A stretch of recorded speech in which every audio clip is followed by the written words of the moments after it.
This is iCastNews.com, live and direct from United Nations headquarters in New York City, USA. And this is bubbling under and bubbling over. Bubbling under the surface and bubbling over in world attention is North Korea, South Korea, China, and Japan. The Korean Peninsula, the Sea of Japan.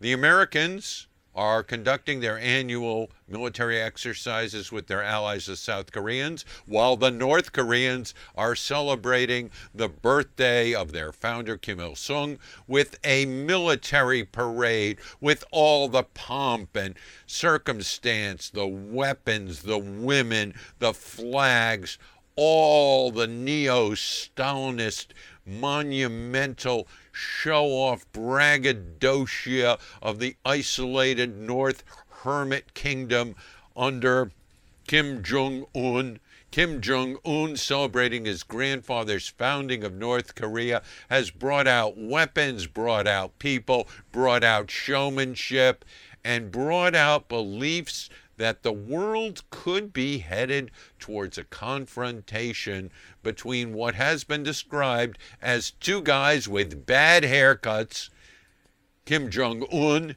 and President Donald Trump.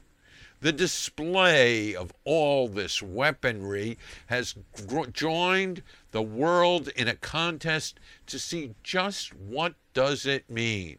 Getting attention was a missile test that went awry, but people forget that in 1957 and 1958, American Vanguard missile tests collapsed before the world, and America felt small, yet America managed to beat the Soviets to the moon in a few years. So the failure of rockets to take off doesn't say that the capacities of the North Koreans are diminished.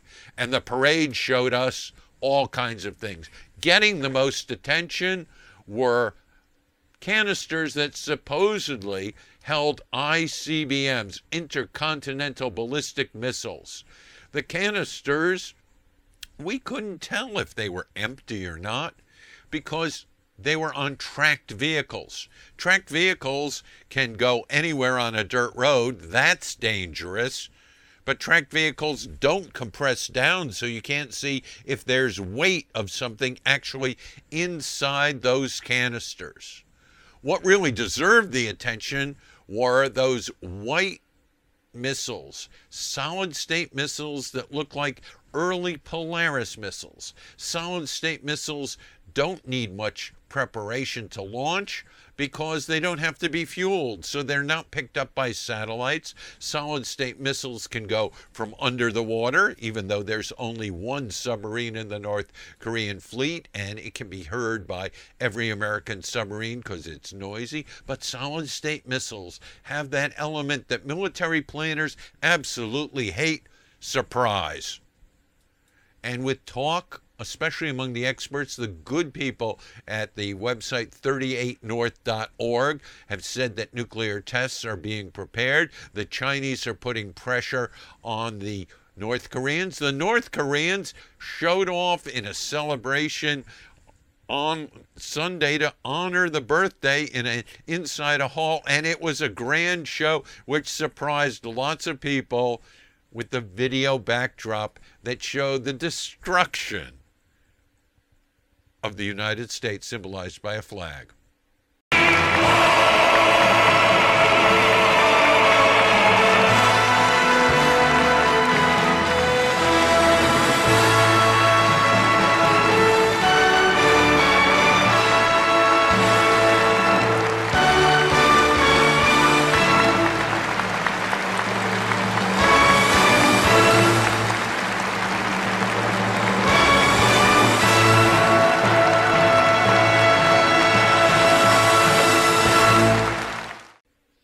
Well, the music was sensational, the showmanship remarkable, the images of destroying the United States.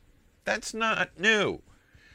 We recall that not too long ago, there was a full propaganda piece In fact, the North Koreans even had an English version, showing their dream, their destiny, that they believed that they were the equal to the United States, that it did not have the sole right to be a nuclear strike force. And they showed this oldie but goodie targeting, guess what? The center of evil in the world, out of the worldview of the North Koreans, Washington, D.C. Watch. Merciless preemptive nuclear attack waits for enemy. Dark clouds of nuclear war are hovering over the Korean peninsula due to the key resolve and full Eagle 16 joint military exercises of the U.S. imperialists and the South Korean puppets. To cope with it, the mode of all military countermeasures of the DPRK has been changed into that of preemptive attack, and all the nuclear striking means of the strategic force on standby for launch are fully prepared for decisive battle. In today's decisive battle, the right to preemptive nuclear attack is not the monopoly of the United States. If the U.S. imperialists and the South Korean traitorous Park Geun-hye group stretch their tentacles of aggression and war to the DPRK, from the moment, the aggressors and provocateurs will face the most absurd and painful self-destruction of digging their own tombs with their hands.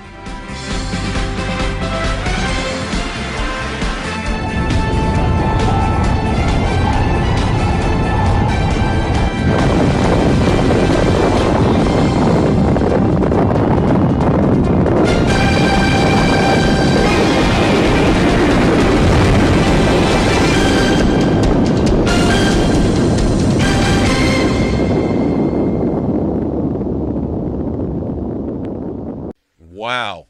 All you can say is wow. That's what they'd like to do. It's not clear that they're capable of doing it. The worry is, of course, that soon the North Koreans will have the capacity, if not to strike the United States and strike Washington, D.C., but to take one of those rockets, put some sarin gas on it, and hit Japan, or hit an American military base on a Japanese island. Or maybe, just maybe, hit Hawaii or hit San Francisco. That's the threat they'd like to make real, or like to implant in American minds. Of course, not many Americans are really seeing this war porn, this armament pornography, this propaganda North Korean style. But they are seeing pictures like these. The massing of troops for the big day in the North Korean calendar, a really red letter day for those good little red Stalinists. And of course, their military. Their military, which is willing, able, and almost eager to strike where? To strike South Korea if the United States does anything. So the tensions in the Korean Peninsula are heightened by U.S. military actions, heightened by the activity on the Day of the Sun, heightened by the unstable, unpredictable, capricious, egocentric leader of North Korea. Some say mirrored by his equivalent, although an elected leader here in the United States, President Donald Trump. And so the world is watching the doomsday clock, and it seems closer to midnight, and especially closer to midnight in the doomsday clock on the Korean Peninsula.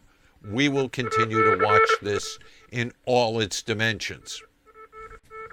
For ICASTnews.com, live and direct from United Nations headquarters in New York City, for Bubbling Under and Bubbling Over, worried about the Korean Peninsula, I'm Jonathan Sanders.